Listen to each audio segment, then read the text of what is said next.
Hello. In this lecture, we will delve into esoteric and early Christianity as we explore the artwork of painting's greatest genius, Leonardo da Vinci.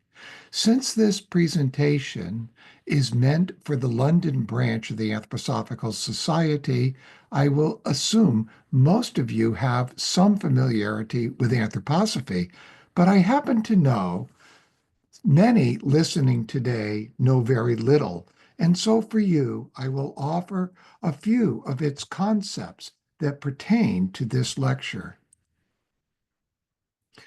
Anthroposophy is the name given to a movement begun by Rudolf Steiner at the start of the last century that has selflessly contributed greatly to culture and civilization. It inspired books such as Lord of the Rings, Mere Christianity, Humboldt's Gift, and Silent Spring, and movements such as Albert Schweitzer's. It came to Hollywood via Michael Chekhov, and many actors studied with him, including Marilyn Monroe. Its biodynamics inspired the organic and green movements. There's Waldorf education, eurythmy, Camp Hill communities for those with intellectual disabilities, cancer therapies, and Goethean scientific phenomenology for scientific practices, and much more. Anthroposophy is a path of knowledge that guides the spiritual in the human being to the spiritual in the universe. Anthroposophy has as its intentions the new mysteries of the human being that are based on the mystery upon Golgotha, that is considered as the turning point in time. It agrees with St. Paul and early Christians that the human being consists of body, soul, and spirit. This threefolding is found in the integration of science, art, and religion, as well as freedom, equality, and brotherhood.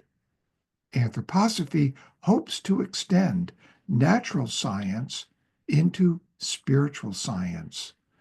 For many, the most difficult obstacle to surmount is that of reincarnation. It is fundamental to this philosophy. Our spirit is immortal.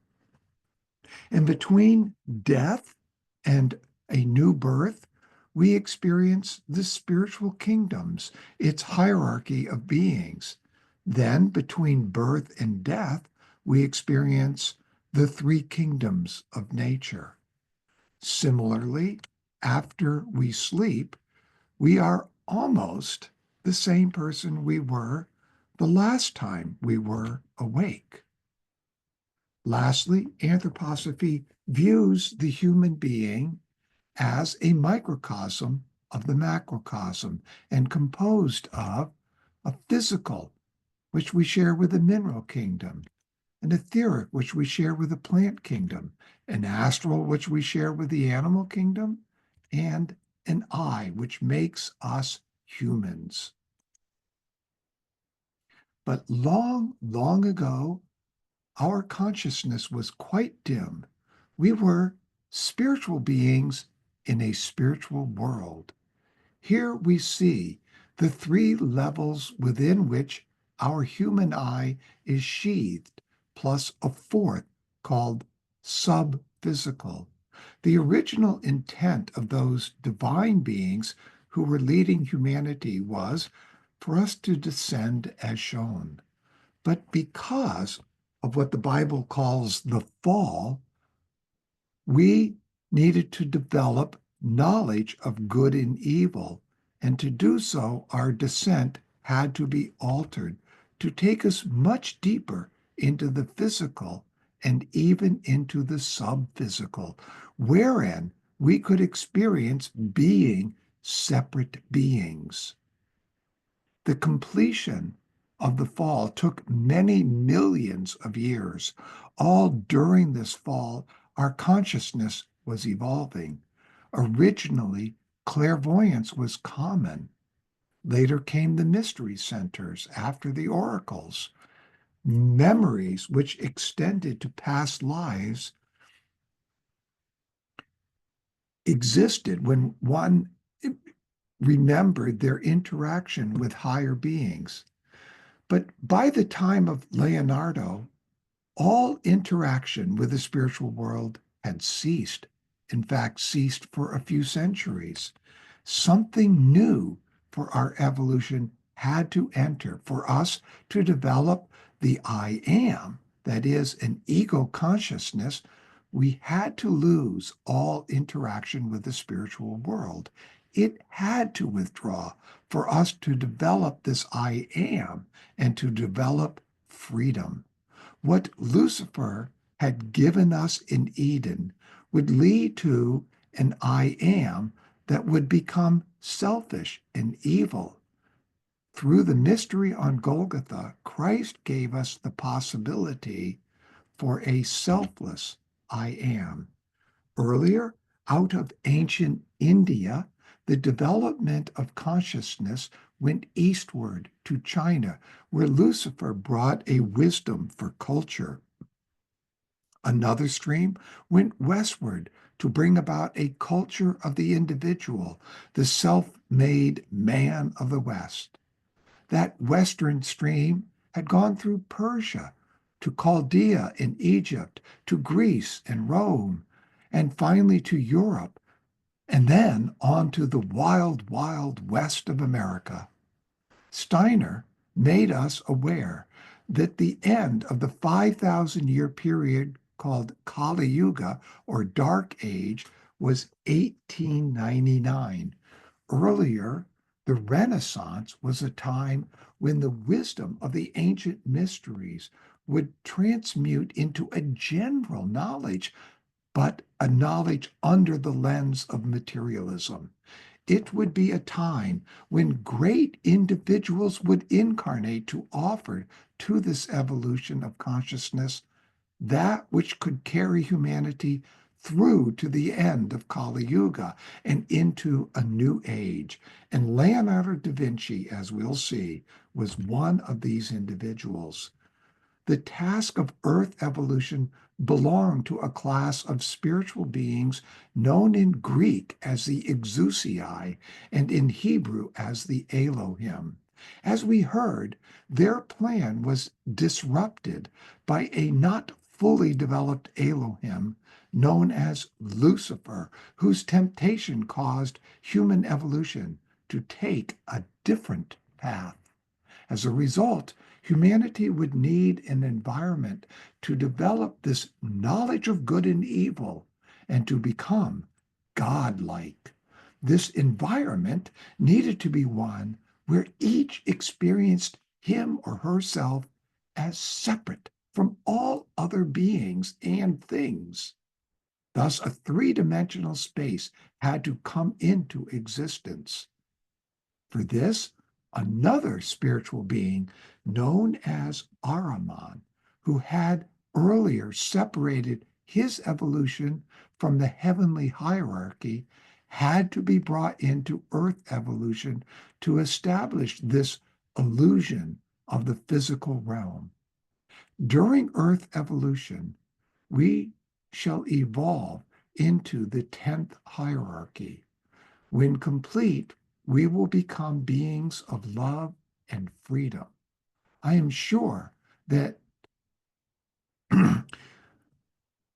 what I just gave was an inadequate background, but hopefully sufficient enough to grasp what I shall now bring about the life and works of Leonardo da Vinci. Rudolf Steiner called him a great and comprehensive genius. Leonardo sought to bring out the full expressiveness of one's soul. He tried to seize the human being as a whole, that is, of body, soul, and spirit. He tried to bring this to perfect fullness in his art. For this, he studied human needs and human soul expressions. Doing so had only become possible in this artistic age of the Renaissance. It was then possible for a conscious penetration into the human being, that is, into the soul and spirit. For in this age, thinking had finally become the spiritual activity of an individual. The greatest geometrician of that age, Luca Pacioli, came to teach in Leonardo's academy in Milan. Over the entrance, they put the words Plato placed on the entrance to his famous academy in ancient Athens. The words, "Let no one enter here who is not a geometrician." Pacioli's book, Divine Proportions, was illustrated by Leonardo. And we might ask, how much did these two influence each other? We certainly do not have sufficient time to explore Leonardo's biography, but I'll highlight some of the important moments of his life. Born tomorrow, that is the 15th of April, but in 1452, Leonardo da Vinci was the illegitimate son of a notary. Illegitimate, but beloved by his father, who provided for his early education. So at age 8, he was enrolled in an art school in Florence. At 12, he had been promoted to the best artistic workshop known to the world, or the known world, and that is of Andrea del Verrocchio, where many of the other famous Renaissance artists got their training, including Botticelli, Ghirlandaio, Perugino, and Lorenzo di Credi. When Verrocchio was painting this baptism of Christ, he assigned Leonardo to paint the angel on the far left. This student's angel so surpassed the master in skill and artistic grace that, it is said, Verrocchio vowed never to paint again. Although Leonardo was considered a genius, he was often looked down upon for not having a formal education that included Latin. Now, given what Steiner has said about the effects of Latin upon one's thinking, we can be thankful that he did not have a training in Latin. Of those who snubbed him for his lack of proper education, Leonardo retorted, quote, "He who has access to the fountain does not go to the water jug," end quote. His students had a profound love for him that could be said to be an example of love one another as I have loved you. Leonardo died on the 2nd of May, 1519, in France, where he was living on the invitation of the King of France. There he worked on this treatise on painting. In this, he used a term, disegno, for the sacred design he felt had to be done before a painting was begun. According to Steiner, art, by its very nature, embodies that which leads to a deeper and more concrete understanding of the human being. Historian Giorgio Vasari wrote in 1568 that Leonardo had, quote, a sense of perfect design coupled with divine grace. But Leonardo is often quoted as saying, I have offended God and mankind because my work didn't reach the quality it should have. The American TV network Public Broadcasting System, PBS, has been running a very popular series on the life of Leonardo. The filmmaker Ken Burns apparently has done a magnificent job offering sufficient details with artistic cinematography to make this series quite fascinating. Tonight, I'll offer some additional insights not found yet in academic studies of Leonardo. The film quotes Leonardo as saying, "It was given to me by the universe the chance to question this universe and that is my divine duty. Now, this word divine appears in many of the statements about his intentions and his works. Here we see his design for a helicopter. What an astounding genius! Now, he was hired by the regent of Milan, not so much for these machines and military machines, yes, for that some, but also because he was a superb musician. Steiner called him, quote, perhaps the most distinguished musician of his time, end quote. I'm showing the instrument he often played called the lira da braccio. In his job application to the regent, who later became Duke of Milan, Leonardo wrote about his skills with technology and machines, and even war machines.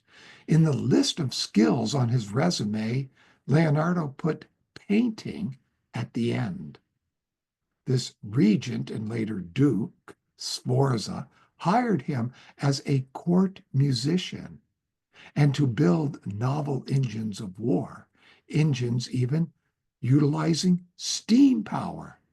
He designed a suspension bridge for troops, which could be easily put up and taken down quickly. This PBS series also examined how Leonardo's art of the human body led, and sometimes much later, to scientific discoveries. He discovered one world secret after another, from plant morphology to human anatomy and to how the heart and circulation work. The PBS show quotes Leonardo as saying, I am a disciple of experience. I find that to be important given his scientific work. For Leonardo kept records of his day-to-day activities. But interestingly, the writing in these is mirrored script. Keep this in mind. Leonardo's drawings range from machinery to complex anatomical studies. Within Leonardo's notebooks are sketches and notes about engineering, botany, the flight of birds, horses running, optics, geology, geography, hydraulics, and more. Many of Leonardo's scientific sketches foretold later inventions, such as the airplane, the helicopter we saw, and the parachute. Leonardo also drew plans for a camera, a machine gun, and a military tank. Many of Leonardo's drawings were based on dissections of cadavers, and I won't go into all that story, but fascinating stuff. And these drawings could be used in medical textbooks today. He presented multiple views of a body part along with cross sections. Leonardo could be called the first medical illustrator. Luckily, thousands of pages from Leonardo's notebooks survive, but unfortunately, much has also been lost. It seems each generation stokes the fire of interest in Leonardo. It is known that Leonardo left many works unfinished. I will try to answer why. Steiner mentions that it was painful for Leonardo to have so much uncompleted work. But for evolution, this was fortunate. Steiner mentioned that the imperfections of an earlier age are more important for the following age than the previous age's perfections. Those perfections are there to be studied. They have come to a conclusion in evolution. What has not been perfected is the seed for the following ages. Steiner called this a remarkable and magnificent paradox. The greatest blessing for a subsequent period is the fruitful imperfection. In fact, we could call it the justifiable perfection, of an earlier period. So we should be thankful to the gods for such imperfections. Steiner goes on to say that, quote, Leonardo was a spirit of supreme greatness and universality, but compared with what he intended, his actual achievements in the external world remain incomplete. No man of similar eminence has left as much uncompleted as did Leonardo. A colossal amount was inscribed by him in the moon sphere. And this in esotericism is where we leave behind our past life as we sojourn through the cosmos between death and a new birth. Back to Steiner, so much indeed that one was bound to exclaim, how could all that inscribed there possibly have reached perfection on the earth?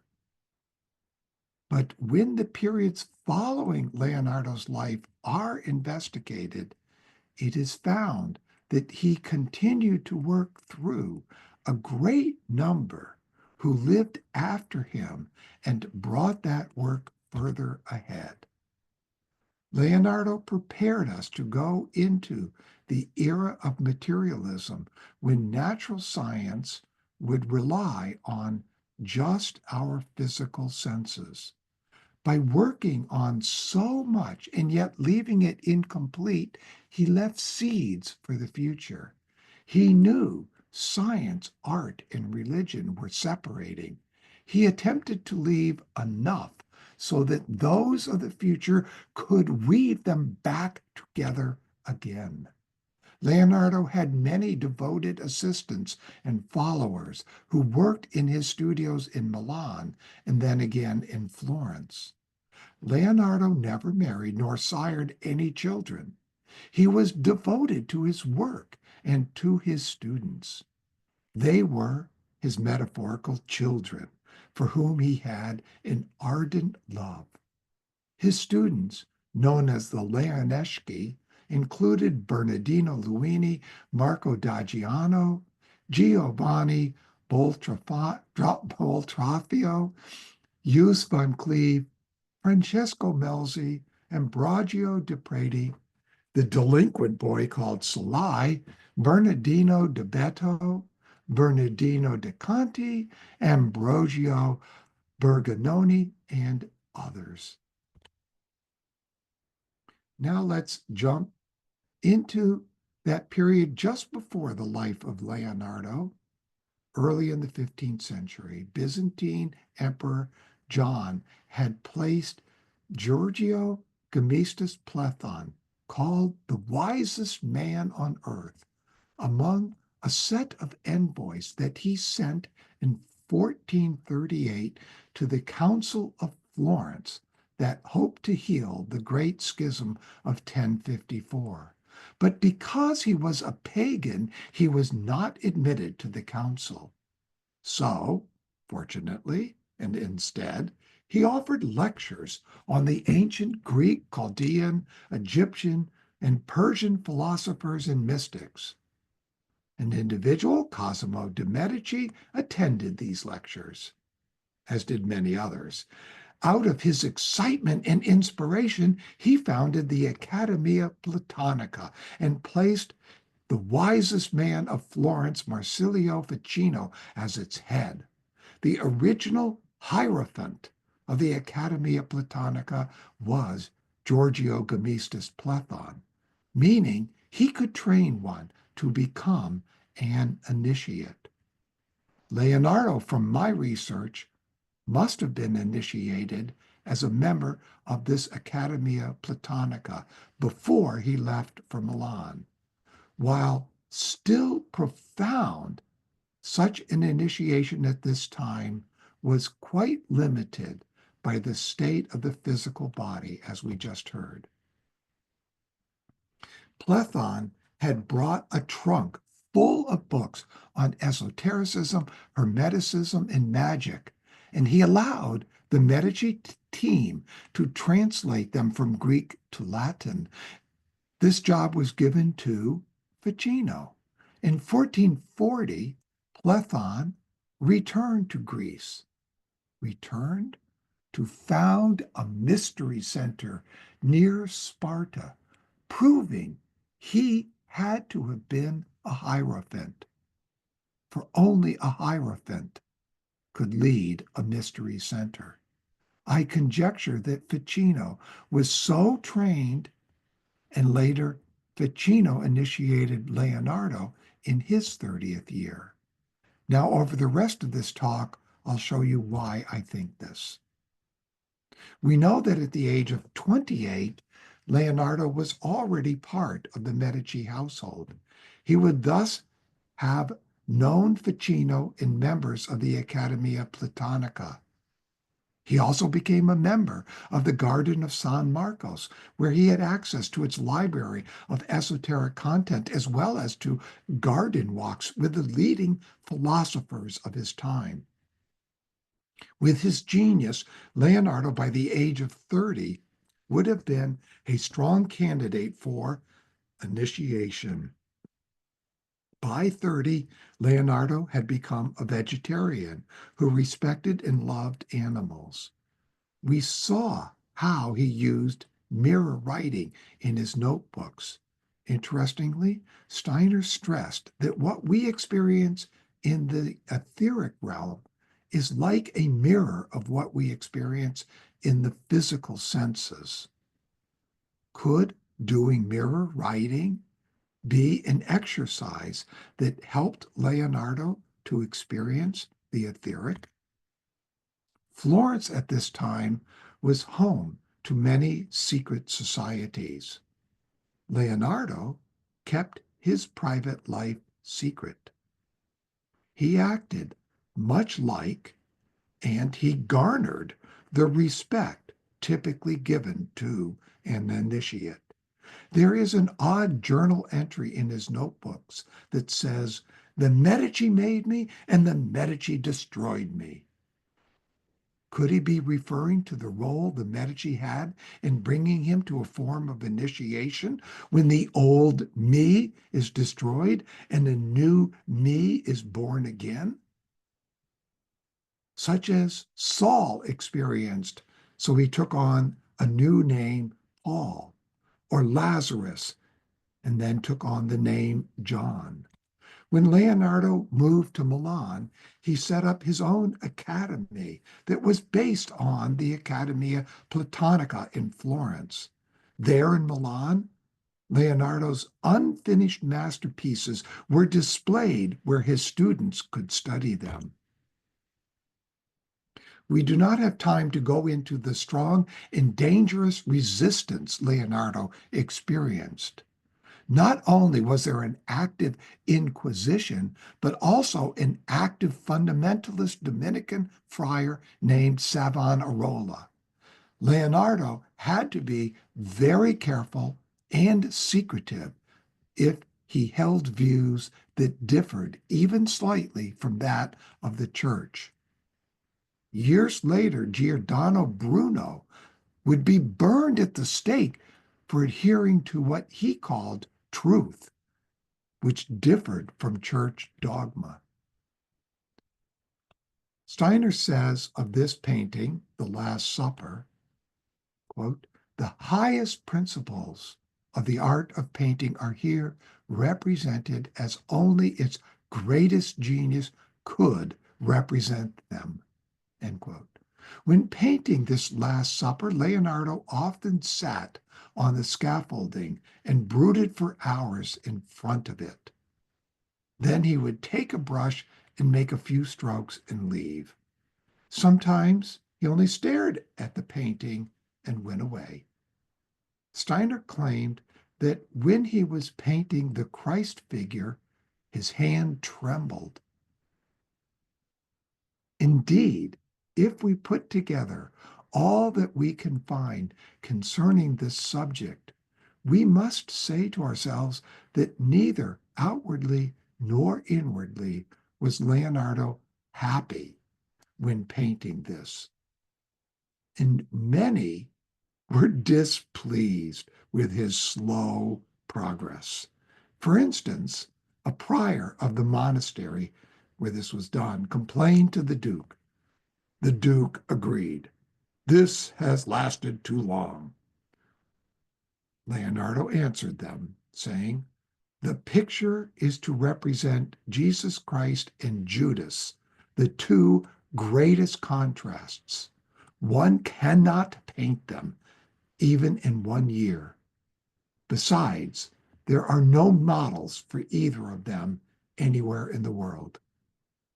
Months later, when pushed again by this friar, he said that if he can find no model for Judas, he could always use the prior. It was thus extraordinarily difficult for Leonardo to bring this picture to a conclusion.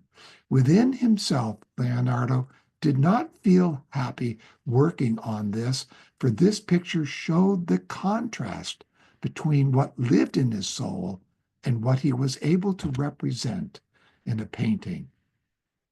I found this quote from Steiner to be quite significant. Quote, this picture of Leonardo you see here as an old man, this face with its embittered mouth and features which betray something of the opposition which Leonardo had to feel towards the world and towards all he had to experience.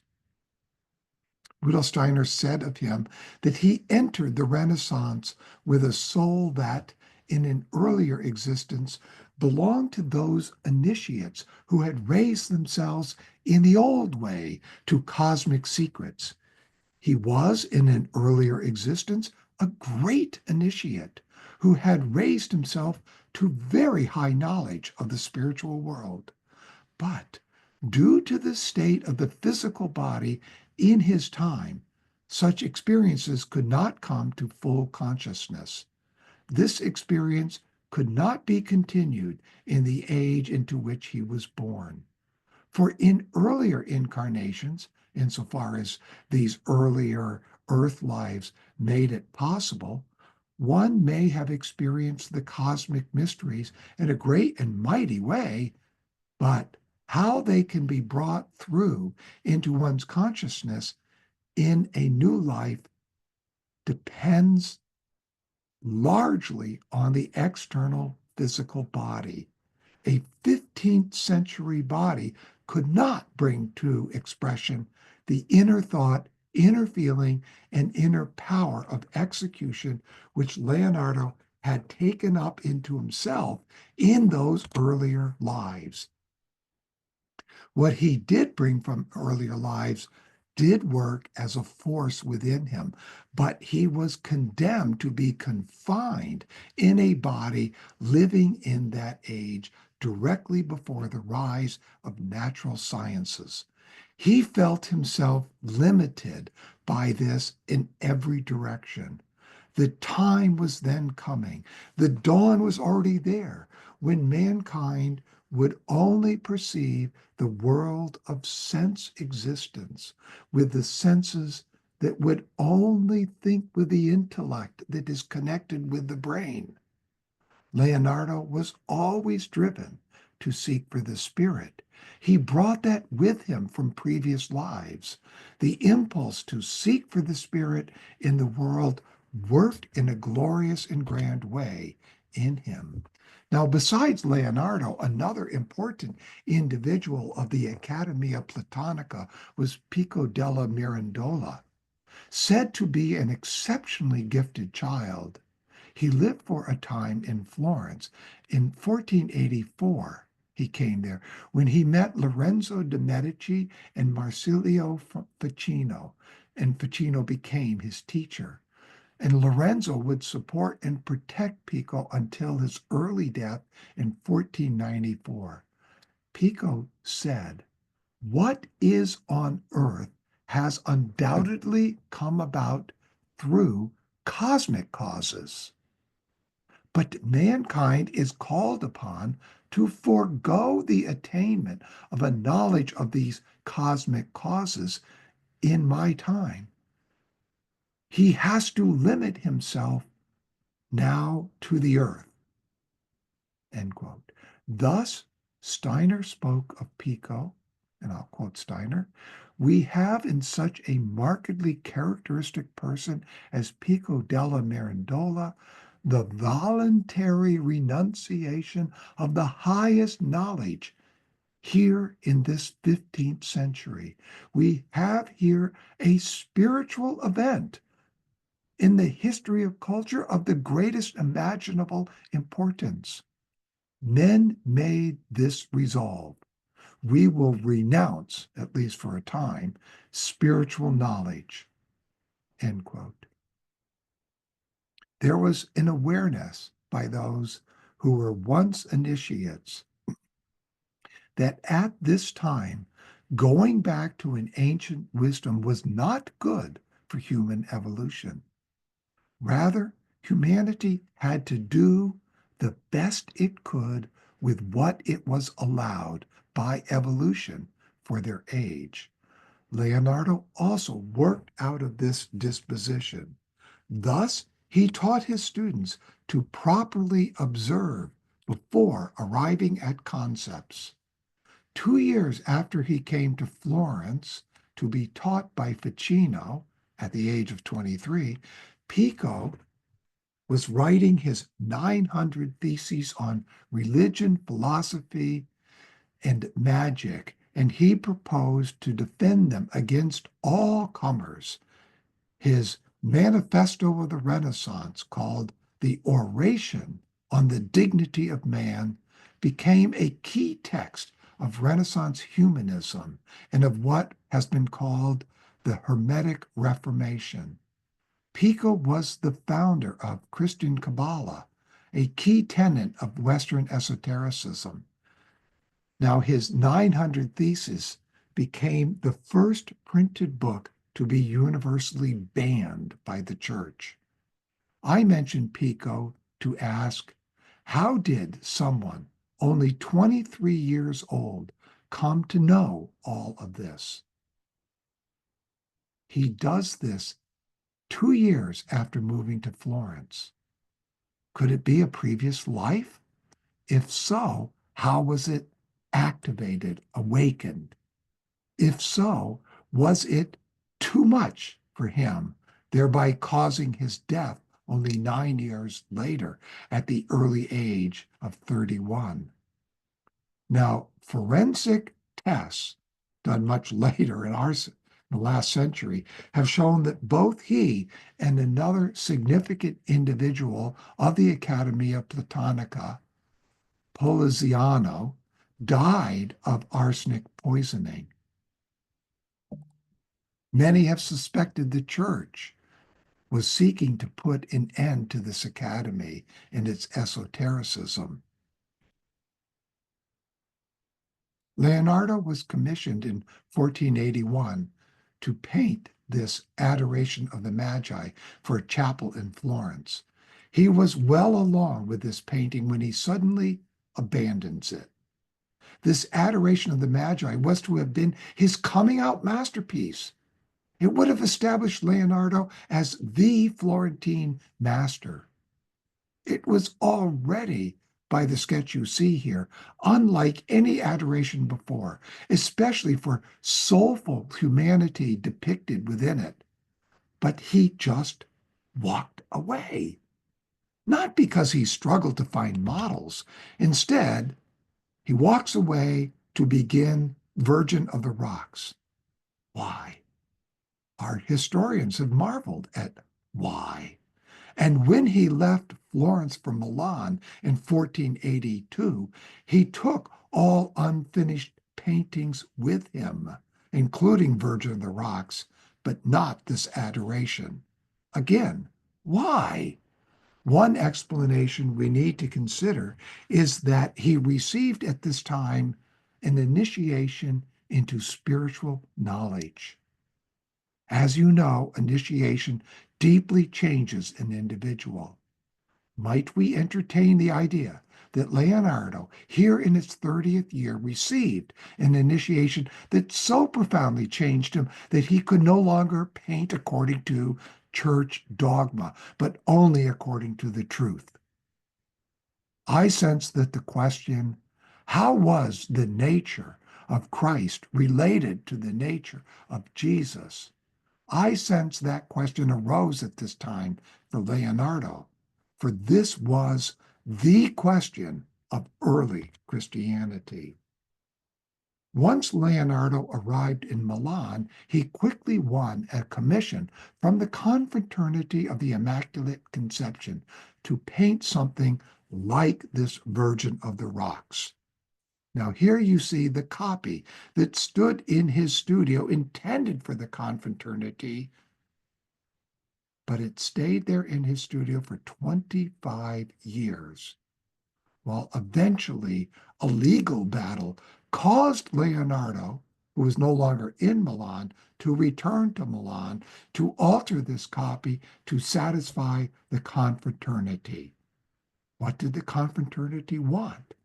Leonardo's partner, by the way, had long since decided they were done with it. And so he had already varnished the surface of this second Virgin of the Rocks. You can see that there are some important differences.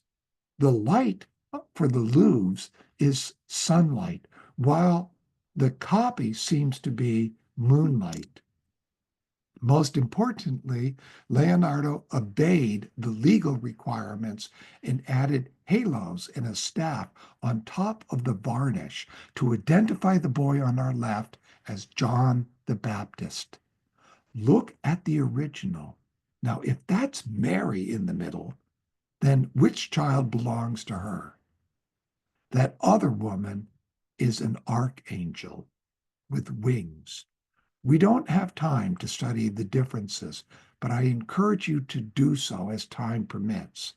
Obviously, the confraternity wanted it to be clear which boy was Jesus and which was John the Baptist. You know that staff and halos are on top of the varnish. Why did Leonardo take nearly 25 years, and why did it take a legal requirement for him to agree to add such iconography? Now, I'm going to tell you about the Dead Sea Scrolls, but let me just comment on what I just said. Painting halos and staff of John the Baptist actually turned out to be an easy one-day addition. He told them, rather than having to go and remove all that varnish, that these halos and staff would sparkle in the candlelight. So, why all this fuss? It is very interesting to read how various prophets expected two messiahs, one kingly and one priestly, perhaps out of the streams of Cain and Abel. And then they were to be merged so that the body for the Redeemer could represent all of humanity. These Dead Sea Scrolls were discovered long after Leonardo's death in 1947. They were written in Hebrew and Aramaic by Essene initiates as old as 150 BC and up to 70 AD, when the Roman army dispersed all Jews. A Jewish research team in the organization called Livius.org wrote, quote, "The Qumranites expected the coming of not one, but two messiahs, one of priestly lineage, they say Aaron, and one kingly, Israel." One of these scrolls, the Damascus document, states, "The Messiah, which is the son of Joseph, will be made one with the son of the other Messiah, the son of David, but he will be killed." We also find reference to two messiahs in three books of the Old Testament that you see listed here: Zechariah, Numbers, and Ezekiel, which also talks about a merger of the two. The Hebrew word Messiah means anointed one. The Greek equivalent is Christos. Several expectations of two anointed ones are found in other holy texts. The book of Zohar from Kabbalistic roots and available to Leonardo states, quote, another Messiah, the son of Joseph, will unite himself with the Messiah, the son of David. But the son of Joseph will not remain in life. He will be killed and will become alive again when the little hill receives life upon the great hill.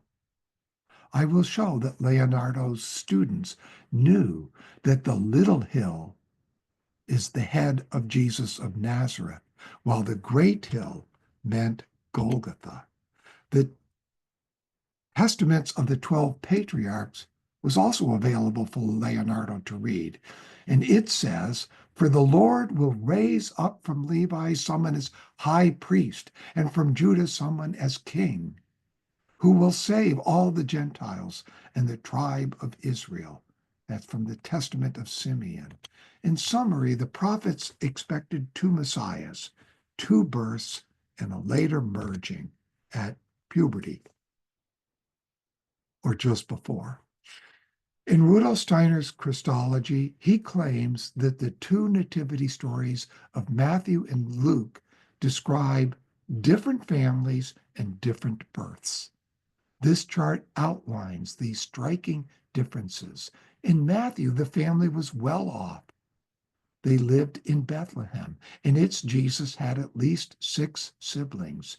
In Luke, the family is poor. They're from Nazareth, and its Jesus was a single child. The Matthew family flees to Egypt the next day, while the Luke family safely returns to Nazareth after paying their taxes and having their newborn son circumcised 8 days later in the temple. The Old Testament offered a vision of the future.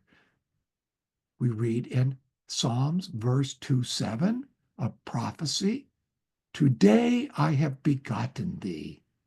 Thus did Luke's, Matthew's, and Mark's stories of the baptism originally share these words. But by the 5th century, after many theological debates, the birth of Christ was moved to the birth of Jesus, to a single Jesus, and these biblical verses were altered to today, and from today I have begotten thee, to in thee I am well pleased. You see, the focus of early Christianity was on Easter, not on a nativity. Christmas was not celebrated until 354 AD and was not celebrated in most of Europe until the 9th century. Might we say that Leonardo had become aware of this at the time he began to paint his Virgin of the Rocks? And if so, how? Besides Platon's trunk full of books that ended up in the Accademia Platonica, there was a book called the Pistis Sophia, available also for Leonardo to read. And it too refers to not only two messiahs, but also to two families. The passage from chapters 59 to 62 is most significant. There, two boys, both named Jesus, are described. And the passage describes them as 12-year-olds. Chapter 61 describes their merger. Spiritually, one boy came to visit the other. And I'll quote, he embraced thee, he kissed thee, meaning the other Jesus.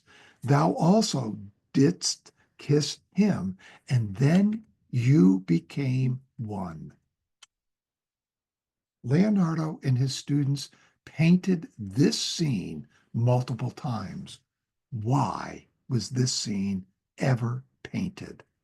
What's the source? Are these kissing babies a portrayal of that scene from the Pistis Sophia? Could this be that kissing scene we just heard where two boys, both named Jesus, kiss each other and then become one, merged? Well, of course not. These boys are not 12-year-olds. Did Leonardo use innocent babies for the kissing scene so as not to stir up anti-sex homosexual sentiment that he had had to endure earlier in his life when police arrested him and a few other young men for nudity in public? Was the intent to depict non-sexual pre-puberty intimacy? Now, this painting is by Jus van Cleve, who is known as the Leonardo of the North. Jus and his students painted dozens of these kissing babies. It's not known, but suspected that Jus came and studied in the Academy in Milan. Again, why would any artist of this time paint this scene over and over again? And more importantly, who are they depicting? Here are two more examples by Jus van Cleve. Notice how the bird on the rocks has moved, but otherwise these seem nearly identical. Here we see the Thulan Madonna by Marco da Giano, who was a student of Leonardo's. Between her hands are these kissing babies again. Note her hand gestures. Her left hand is on the Book of Wisdom. What would you say her right hand is doing? Take a moment to compare this Thulan Madonna to Leonardo's Virgin of the Rocks that hung in the same studio where Marco da Giano painted this. You'll notice the obvious similar head tilt. Pay attention to the hand gestures of the Madonna in both. In the Thulan, her left hand draws from the Book of Wisdom. In the Virgin of the Rocks, it is her right hand that seemed to draw from the kneeling boy that she touches. Are we to assume that these are the same two boys in both? Perhaps, and like the Madonna's hands, they have switched places. If so, why might that be? Here we see the Holy Family by Bernardino Luini next to the Thulan Madonna. In each, we have the holy infants embracing between the hands of the central woman. Why?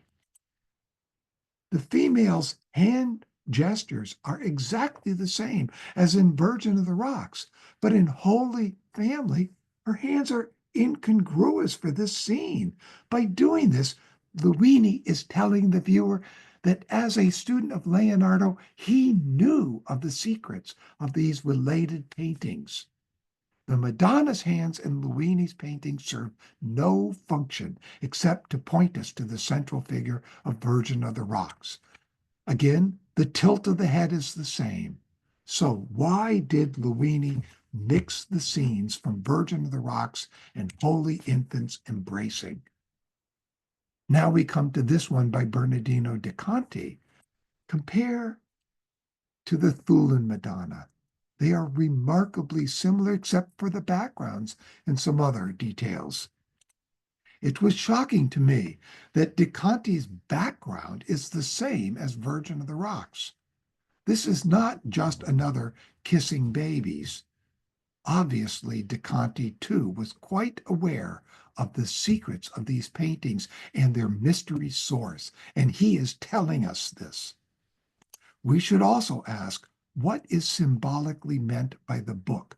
To whom do you think its wisdom is being granted? And look closely at their halos.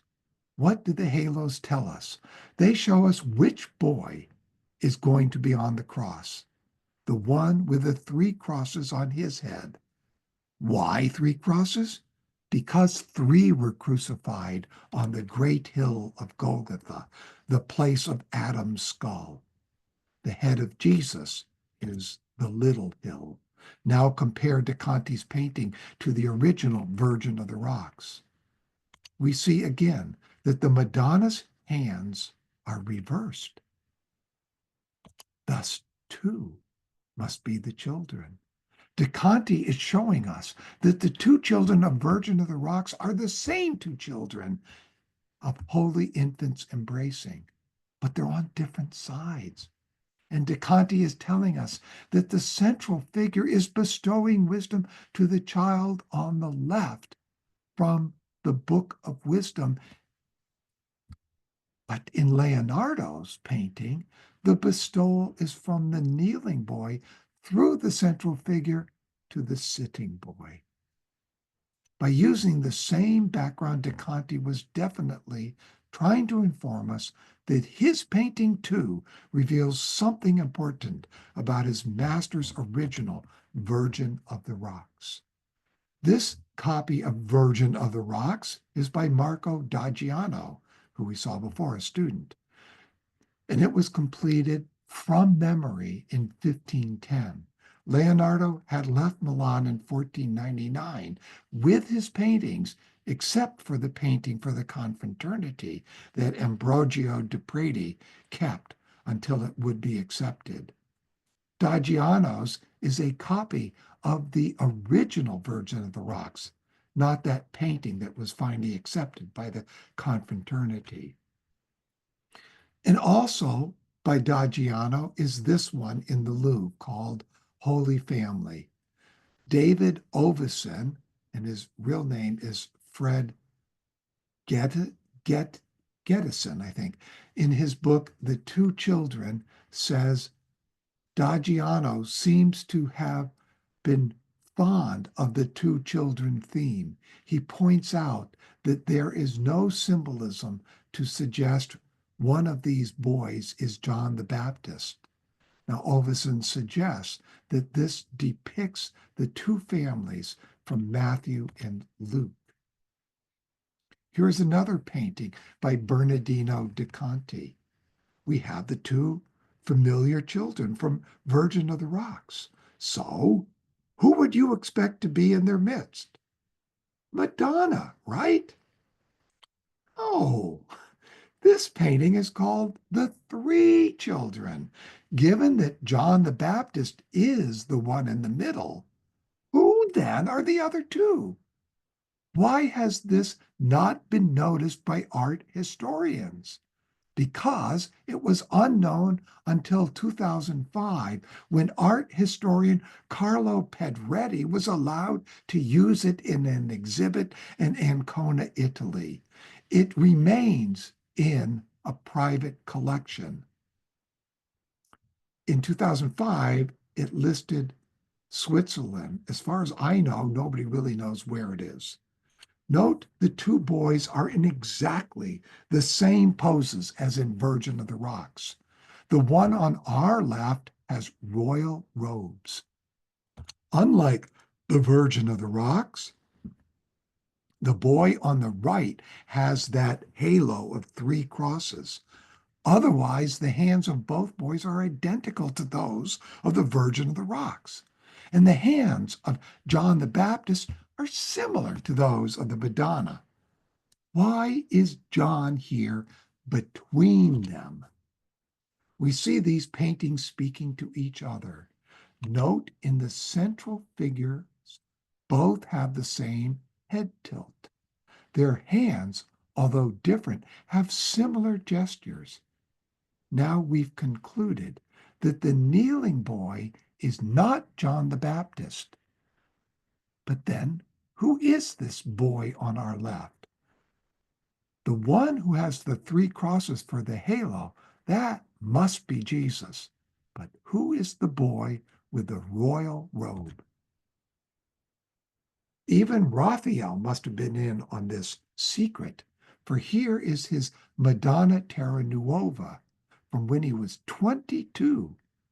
But how could he have been in on this secret?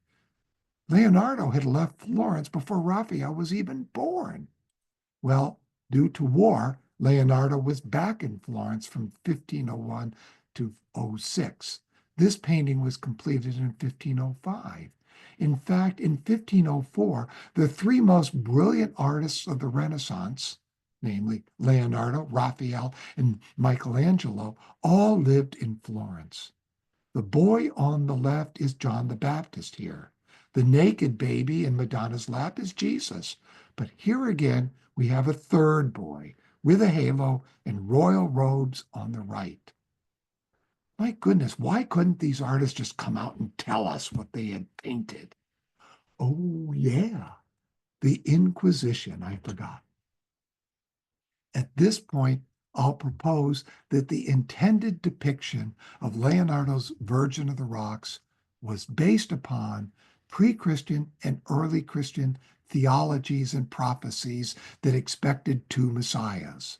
While confirmation of such prophecies came with the discovery of the Dead Sea Scrolls, Leonardo knew this from his initiation, that awakened his memories and of which he could confirm through the ancient texts that he had access to while he lived in Florence. Now, if this theory of two children is to be seriously considered, then why is there just one Jesus later in life? Remember the Gnostic texts, the Pistis Sophia, and those other texts I spoke about that talked about a merger of the two messiahs as boys. These prophecies claimed that the one messiah would be kingly and the other would be priestly, and that just before puberty they shall become one in thine hand. To avoid the watchful eye of the Inquisition, Leonardo addressed how the two became one through his students. This is Jesus Among the Doctors by Leonardo's student Bernardino Luini. The hand gesture over the heart of Jesus presents this theme of the two becoming one. This Jesus Among the Doctors is by Bernardino de Beto, also known as Pinturicchio. It is another example showing that Leonardo used his students to safely tell this story. They took up this cause, for it would have been far too dangerous for Leonardo alone to spell out this story in his art. We see Joseph and Mary entering the scene from our right. The books of the learned doctors have been thrown on the ground, symbolic that their knowledge fades in the face of this 12-year-old boy. Note his halo with a red cross inscribed, indicating his divine destiny. First, notice the hand gesture. It too says, the two will become one. Next, we notice the feet. On our right, the child with the halo is standing on the earth barefoot. On the left, both children's feet are lifted off the earth, one by socks and one by shoes. Of these two children, one is well dressed like the son of a king, the other poorly dressed like the son of a shepherd. These two are departing. They represent the two Jesus children as they once were, but will no longer be. We see that these two boys are framed by 5 individuals. Their clothing colors go from left to right: black, blue, gold, green, and magenta, and in the fifth, a royal purple. Each of the 4 carry an object in their hand, and these have not been tossed to the earth. The 4 facing the two children represent, in black, the physical, soma in blue, psyche in gold, pneuma in the rose green. This 5th is the Hierophant, who performed the spiritual merging of these two within the Holy of the Holies. The spiritual result was the boy with the halo. One more time we see the whole painting. Leonardo abandoned what was to be his masterpiece, the Adoration of the Magi, to paint not dogma, but the truth. He was bound to the truth through his initiation within the Accademia Platonica in 1481. Thus, instead of this adoration, he immediately began to paint this Virgin of the Rocks. We found that Leonardo, with the help of his students, was able to show how Christ came for all of humanity. Embedded in the stories of Matthew and Luke were 2 different streams, likely those of Cain and Abel, that reached their resolution by emerging out of love. Then Christ could enter such a human body for all of humanity. This story, if told solely by Leonardo, may have led to a condemnation and death by the Inquisition. By spreading the story out over so many paintings and painters, a mystery was revealed in plain sight that was yet invisible to the Inquisition. I find that sheer genius on the part of Leonardo. I left one character unidentified. Leonardo was a lover of wisdom, of divine wisdom, of the Virgin Sophia. He taught his students through observation to seek Isis, that is, the new Isis, the divine Sophia, whom we must find if the Christ power that is ours since the mystery on Golgotha is to become alive within us. Of the women at the cross, the name of the mother of Jesus was not stated. Behold your mother. Now you know another secret. Metaphorically, Leonardo has been and continues to be our light at the end of the tunnel of materialism. And this brings me to the end. So thank you very much. And we will proceed to questions and answers. Thank you very much.